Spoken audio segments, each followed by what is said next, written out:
ang daigdigan, lahat ng naroroon.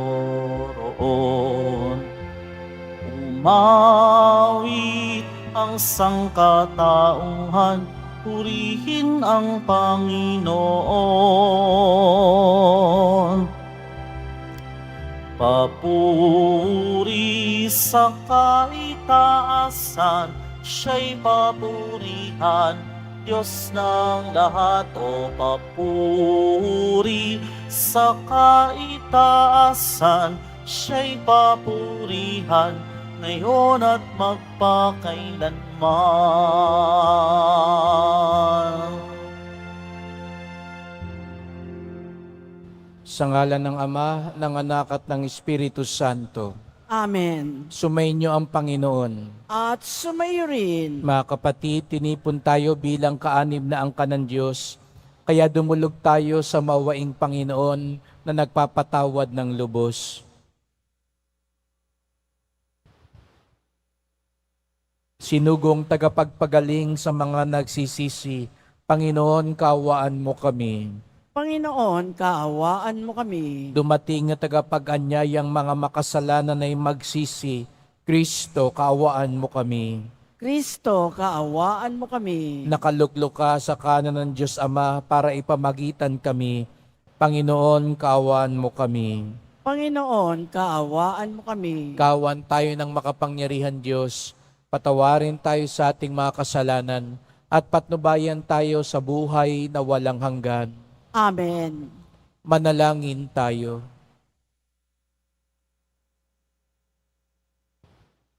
Ama naming makapangyarihan, kami iyong mga kinupkop ay niloob mong maging mga anak sa liwanag mong kaloob. Huwag mong ipahintulot na sa katiwalian kami ay masangkot. Panatilihin mo kaming nagliliwanag sa iyong katapatang lubos na sumisikat. Sa pamamagitan ni Jesucristo, kasama ng Espiritu Santo, magpasawalang hanggan. Amen. Magsiupo muna po ang lahat. Pagbasa mula sa aklat ni Propeta Amos. Pakinggan ninyo, mga taga-Israel, itong sinabi ng Panginoon. Pinatnubayan ko kayong palabas sa Ehipto, ang inyong lahi, sa lahat ng bansa, sa ibabaw ng lupa. Kayo lamang ang aking itinangi at inalagaan, kaya't parurusahan ko kayo dahil sa inyong mga kasalanan. Maaari bang magsama sa paglalakbay ang dalawang tao kung di muna sila magtipan? Uungol ba ang leyon sa kagubatan malibang makatagpo siya ng biktima? Aatungal ba ang batang leyon sa loob ng yungib kung wala siyang mahuling anuman? Mabibitag ba ang isang ibon kung walang pain? Iigkas ba ang bitag kung walang huli? Maaari bang di sakmalin ng takot ang mga mamamayan kapag hinipan ng bantay lunsod ang trumpeta? Mangyayari ba sa isang lunsod ang isang kahindik-hindik na bagay malibang ito'y itulot ng Panginoon?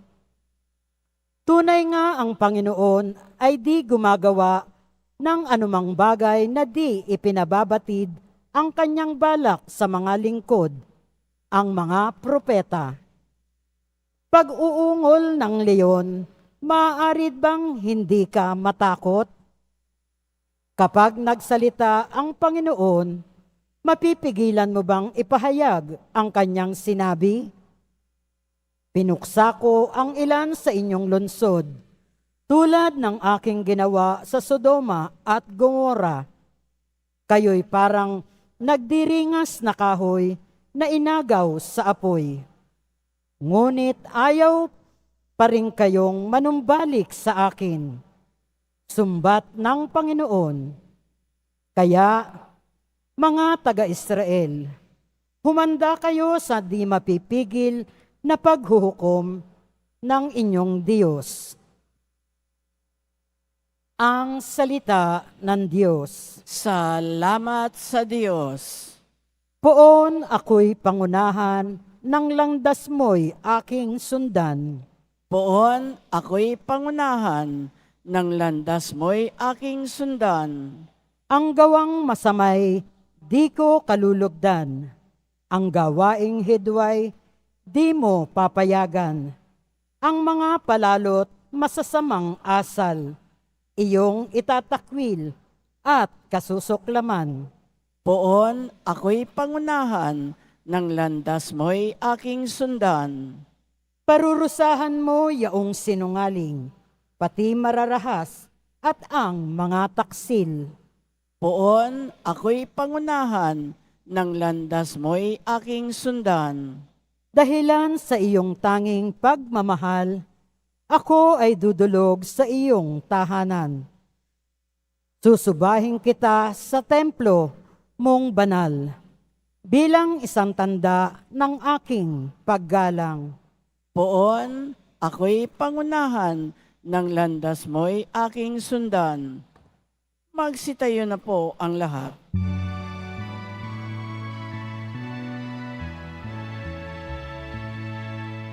Alleluia, Alleluia, Alleluia, Alleluia.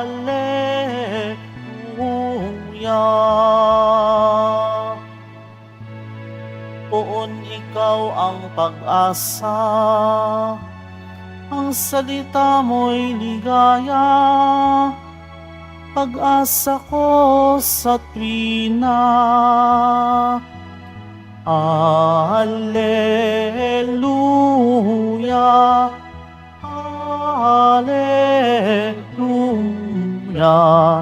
Alleluia, Alleluia.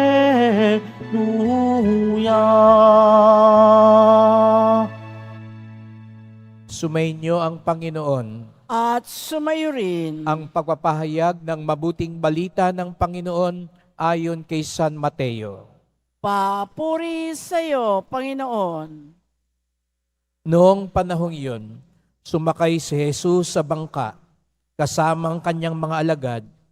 Bumugso sa lawang isang malakas na unos at halos matabunan ng mga alon ang bangka. Ngunit natutulog noon si Jesus. Kaya't nilapitan siya ng mga alagad at ginising.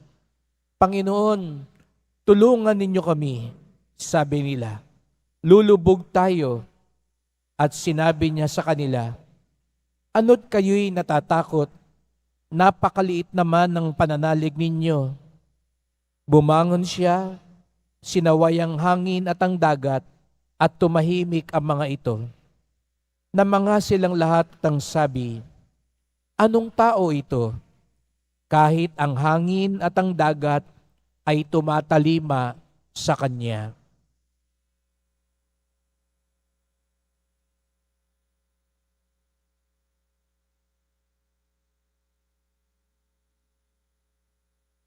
Ang mabuting balita ng ating kaligtasan. Pinupuri ka namin, Panginoong Heso Kristo. Magsipo muna po ang lahat. Magandang sa inyong lahat at maligayang pagdating sa tahanan ng mahal na pong Jesus Nazareno. Pinagdarasal at binabati din natin ang mga nasa online, lalo na po mga may sakit, nag-aalaga sa may sakit, mga kababayan, kadeboto natin mula sa iba't ibang panig ng bansa daigdig na nais sumama sa misa dito sa Quiapo, sa Basilica Minor at Pambansang Dambana ni Jesus Nazareno. Bigyan natin ng papuri, parangal at pasasalamat ang ating minamahal na Nuestro Padre Jesus Nazareno.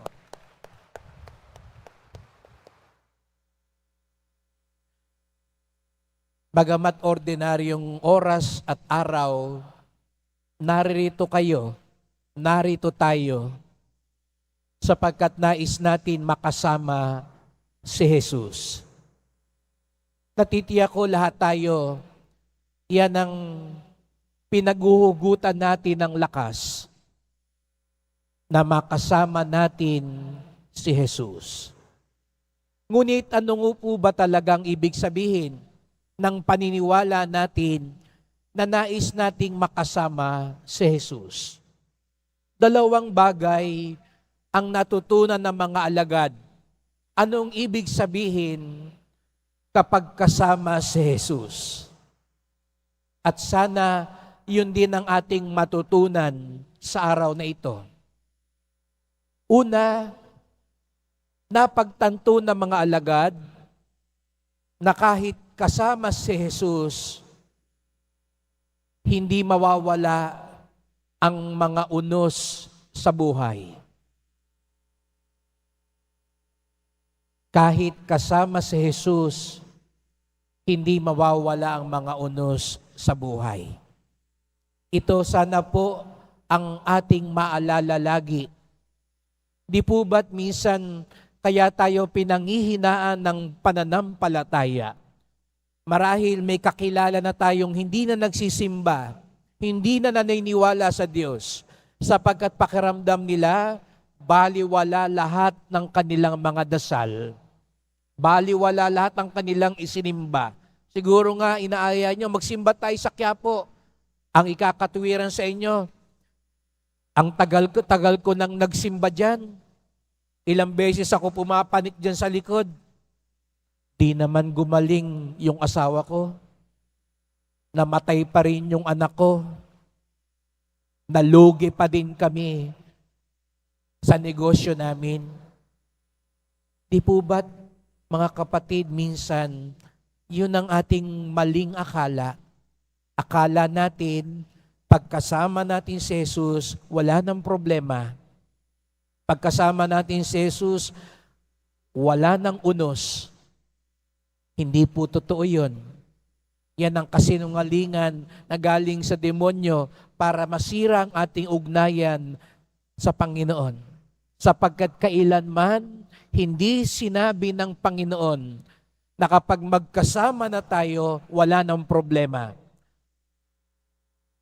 Halugugin niyo ang Biblia. Ni minsan hindi sinabi yun ng Diyos na kapag magkasama na tayo, ayos na ang lahat.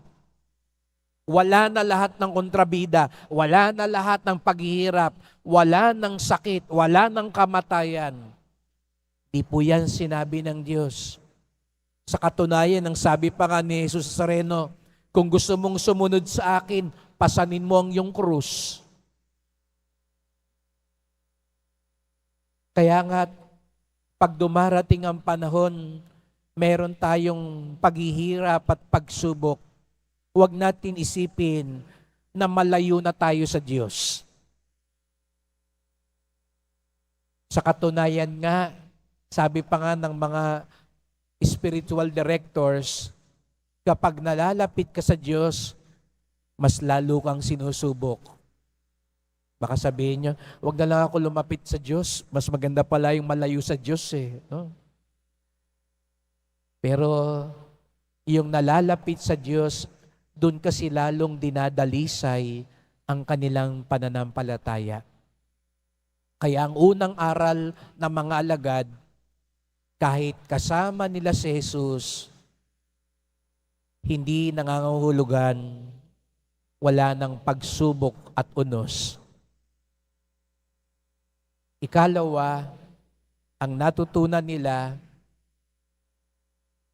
kapag kasama si Jesus, ang lahat mapagtatagumpayan. Siguro sabihin niyo po, totoo naman yung Father eh. Kapag kasama si Jesus, kakayanin lahat.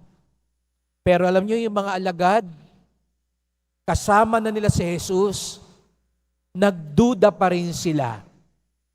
Kaya nga, ano yung sinigaw nila? Panginoon, tulungan ninyo kami, lulubog tayo. Kaya napatanong si Jesus sa Nazareno, anong kayo natatakot? Napakaliit naman ang pananalig ninyo. Kasama ninyo ako eh. Bakit natatakot kayo? Madaling sabihin, kapag kasama ko ang Panginoon, kakayanin ko ang lahat. Pero pag dumating na talaga yung pagsubok, minsan nilalagay na natin sa mga kamay natin ang lahat. Minsan nagdududa talaga tayong maniwala sa Kanya at magtatagumpay siya. Kaya't gagawa tayo ng sarili nating paraan. Totoo po ba yun, mga kapatid? Na naniniwala tayo na kapag kasama natin si Jesus, kakayanin ang lahat. Dahil katulad ng mga alagad, pag dumating ang bagyo, nagdududa tayo kung kakayanin nga ang lahat. Nagdadalawang isip tayo kung tayo'y hindi pababayaan ng Diyos. Kaya nga sa misang ito po yung pagtibayin natin. Maaari tayo maging namamanata at nagdedebosyon. Pero pag dumating ang pagsubok, nagdududa tayo dahil kala natin pinabayaan tayo ng Diyos. Nagdududa tayo kasi akala natin baka hindi kayanin at mapagtagumpayan ang mga suliranin sa buhay. Kaya ka pinagsimba ngayon ng Nazareno, gusto niyang sabihin sa iyo at sa akin, hindi kita kailanman pababayaan. Kahit na sa mga sandaling ito, sunod-sunod ang pagsubok mo sa buhay. Siguro sinasabi ng Nazareno ngayon, huwag ka nang magtampo. Huwag mong isipin, tinalikuran kita kasi may problema ka ngayon. May dahilan yan. May pakay kaya yan ay dinadaanan mo ngayon. Pero ang gusto niyang sabihin sa atin, kasama natin siya. Huwag lang tayong bibitaw sa Kanya. Siya ang ating pag-asa at lakas at mapagtatagumpayan natin ang lahat ng bagyo sa buhay sa Kanyang panahon, sa Kanyang paraan. Tiwala lamang sapagkat siya ang mas nakakaalam ng lahat.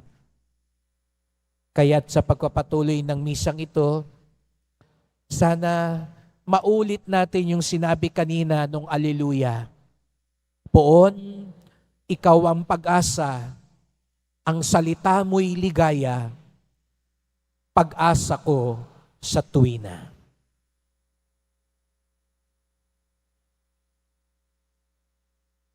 Magsitayo na po ang lahat.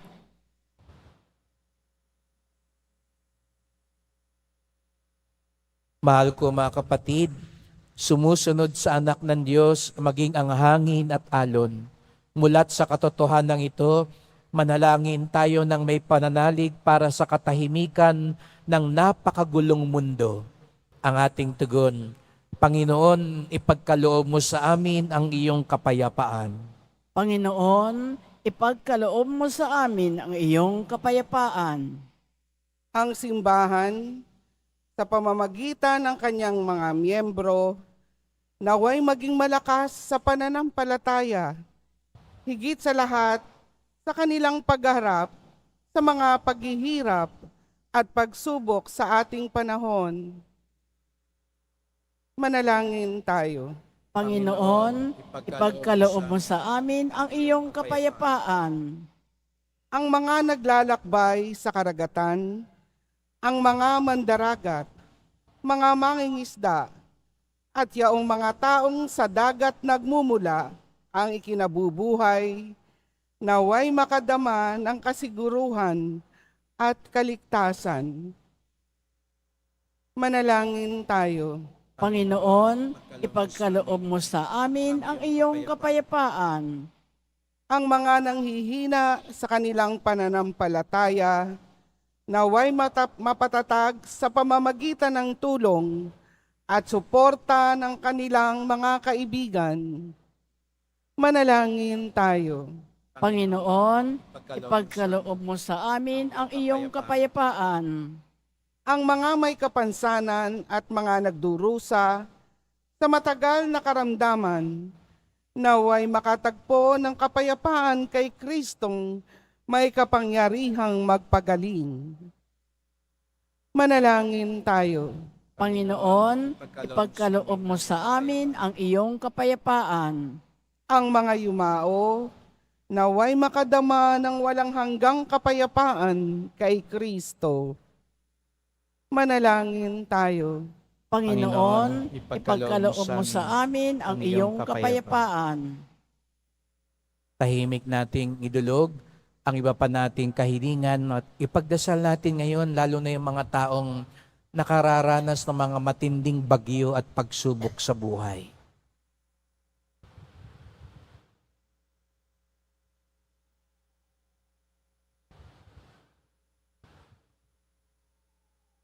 Ama sa langit, patatagin nawa kami ng pagsubok at suliranin ng buhay na puno ng unos at magdulot nawa ito ng kapayapaan sa aming mga kaluluwa. Hiling namin ito sa ngalan ni Kristong aming Panginoon. Amen. Magsiupo muna po ang lahat.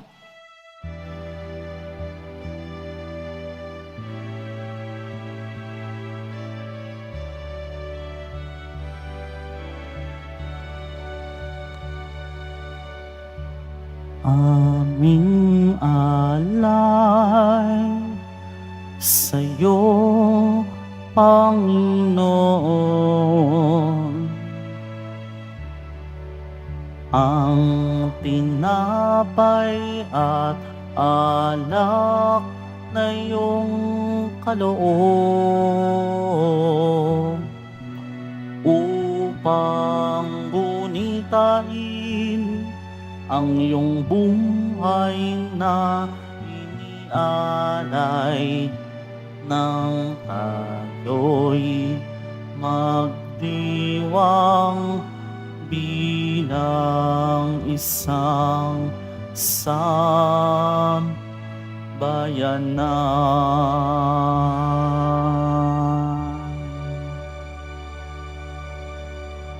Magsitayo na po ang lahat. Manalangin kayo mga kapatid upang ating paghahain ay kalugdan ng Diyos amang makapangyarihan. Tanggapin nawa ng Panginoon itong paghahain sa iyong mga kamay sa kapurihan niya at karangalan sa ating kapakinabangan at sa buong sambayanan niyang banal. Ama naming lumikha, kami iyong pinapagindapat gumanap sa pagdiriwang ng paghahain ng iyong pagliligtas.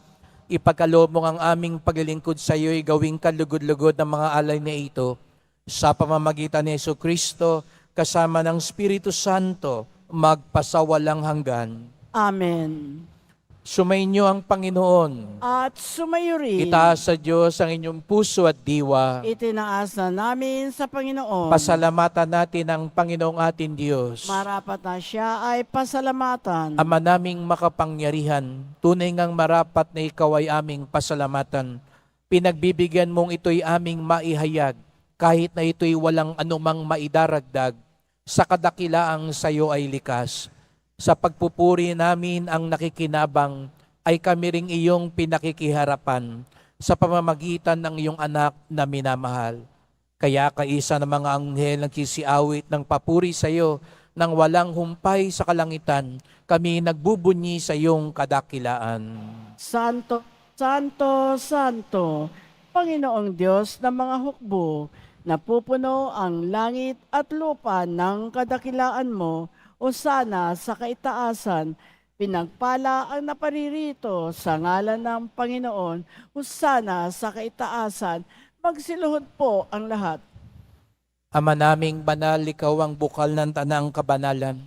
Kaya't sa pamamagitan ng iyong Espiritu, gawin mong banal ang mga kaloob na ito, upang para sa amin maging katawan at dugo ng aming Panginoong Hesukristo. Bago niya pinagtiis ang kusang loob na maging handog, hinawakan niya ang tinapay, pinasalamatan kanya, pinaghati-hati niya iyon, iniabot sa kanyang mga alagad at sinabi, "Tanggapin ninyong lahat ito't kanin, ito ang aking katawan na ihahandog para sa inyo."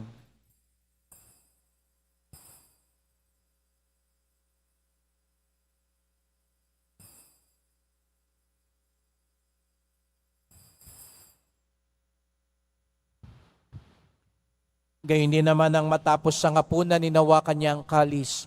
Muli kanyang pinasalamatan. Iniabot niya ang kalis sa kanyang mga alagad at sinabi, "Tanggapin ninyong lahat ito't inumin. Ito ang kalis ng aking dugo, ng bago't walang hanggang tipan. Ang aking dugo na ibubuhos para sa inyo at para sa lahat sa ikapagpapatawad ng mga kasalanan. Gawin niyo ito sa pag-alala sa akin."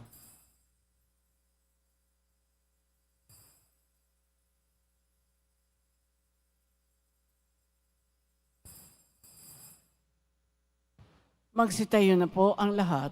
Ipagbunyi natin ang misteryo ng pananampalataya. Si Kristo'y namatay, si Kristo'y nabuhay, si Kristo'y babalik sa wakas ng panahon. Ama, ginagawa namin ngayon ang pag-alala sa pagkamatay at muling pagkabuhay ng iyong anak. Kaya tinalay namin sa iyo ang tinapay nagbibigay buhay at ang kalis na nagkakaloob ng kaligtasan. Kami nagpapasalamat dahil kami yung minarapat na tumayo sa harap mo para maglingkod sa iyo.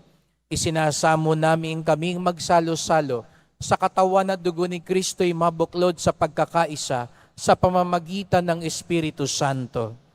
Ama, lingapin mong yung simbahang laganap sa buong daigdig. Puspusin mo kami sa pag-ibig kay San Francisco naming Papa, ni Jose naming Obispo at ng Tanang Kaparian. Alalahanin mo rin ang mga kapatid naming nahimlay na may pag-asang sila'y muling mabubuhay, gayon din ang lahat ng mga pumanaw. Kawan mo sila't patuloyin sa iyong kaliwanagan. Kawan mo't pagindapating kaming lahat na makasalo sa iyong buhay na walang wakas, kaisa ng mahal na Birheng Maria, Ina ng Diyos, ng kabiyak niyang pusong si San Jose, na mga apostol ni San Juan Bautista at lahat ng mga banal na namuhay dito sa daigdig ng kalugod-lugod sa iyo. Maipagdiwang nawa namin ang pagpupuri sa ikararangal mo sa pamamagitan ng iyong anak na aming Panginoong Jesucristo.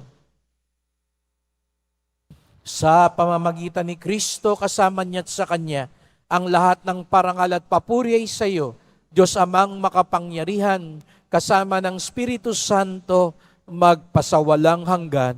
Amen. Buong galang tayong tumawag sa ating Ama sa langit. Ama namin, Sumasalangit ka, sambahin ang ngalan mo, mapasa amin ang kaharian mo, sundin ang loob mo dito sa lupa para nang sa langit.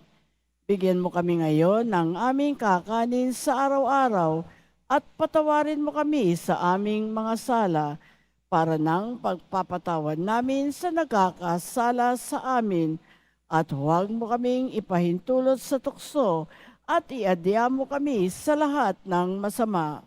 hinihiling namin kami adya sa lahat ng masama, pagkalooban ng kapayapaan araw-araw, iligtas sa kasalanan, ilayo sa lahat ng kapahamakan, samantalang aming pinananabikan ang dakilang araw ng pagpapahayag ng tagapagligtas naming si Jesucristo. Sapagkat iyo ang kaharian at ang kapangyarihan at ang kapurihan magpakailanman. Amen. O Panginoong Jesucristo, sinabi mo sa iyong mga apostol at ngayon sinasabi mo sa amin lahat dito, kapayapaan ang iniiwan ko sa inyo, ang aking kapayapaan ay binibigay ko sa inyo. Tunghayan niyo pong aming pananampalataya, huwag pong aming mga kasalanan, at pagkalooban kami ng kapayapaan at pagkakaisa ayon sa iyong kalooban, kasama ng Espiritu Santo, magpasawalang hanggan. Amen. Ang kapayapaan ng Panginoon ay laging sumainyo. At sumayo rin. Magbigayan tayo ng kapayapaan ni Kristo sa isa't isa.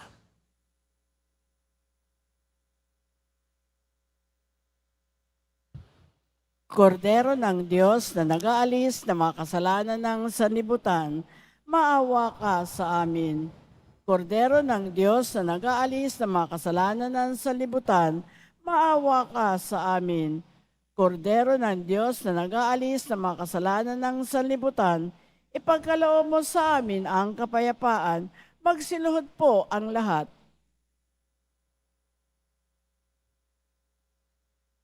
Narito ang ating Panginoong Jesucristo, ang ating pag-asa at lakas, lalo na sa panahon ng mga pagsubok at bagyo sa buhay.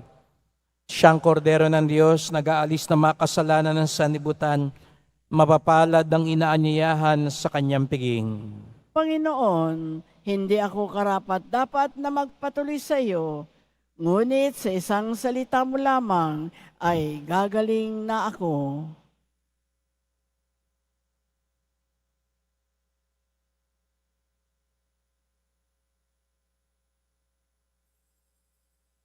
Para sa lahat ng tatanggap ng banal na komunyon, sasagot po tayo ng amen pagkasabi ng pari o ng lay minister ng katawan ni Kristo at isubo agad sa bibig bago malis sa harapan ng pari o lay minister. Sumunod po tayo.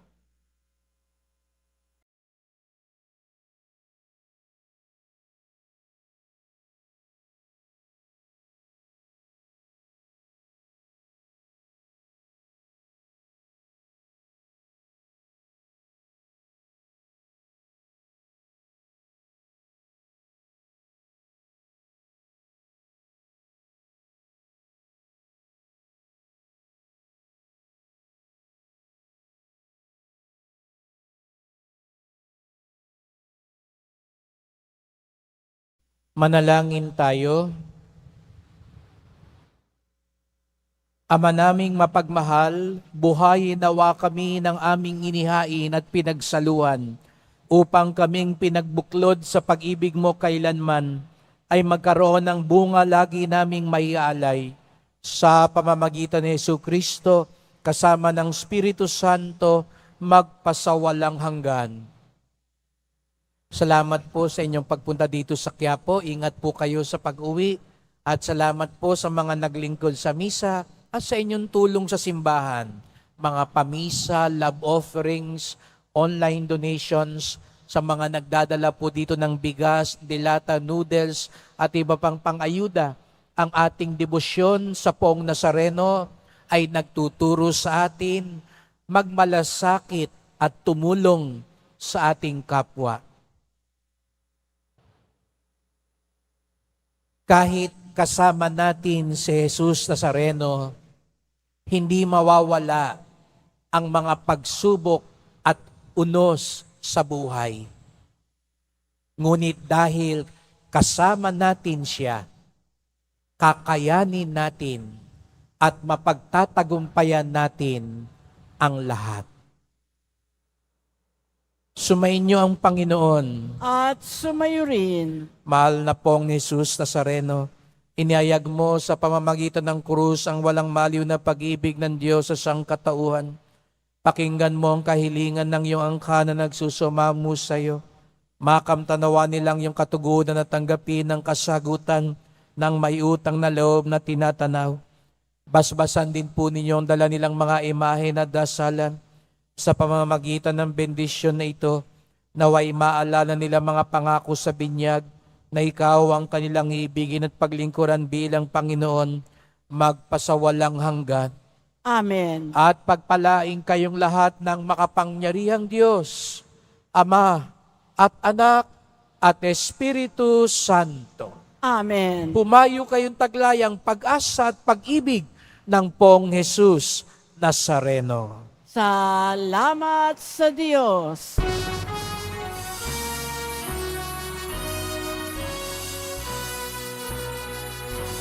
Nuestro Padre Jesus Nazareno, sinasamba ka namin, pinipintuho ka namin, aral mo ang aming buhay at kaligtasan. Nuestro Padre Jesus Nazareno, iligtas mo kami sa kasalanan. Ang krus mong kinamatayan ay sagisag ng aming kaligtasan. Nuestro Padre Jesus Nazareno, dinarangal ka namin. Nuestro Padre Jesus Nazareno, nilulwalhati ka namin. Nuestro Padre Jesus Nazareno, dinarangal ka namin. Nuestro Padre Jesus Nazareno, nilulwalhati ka namin.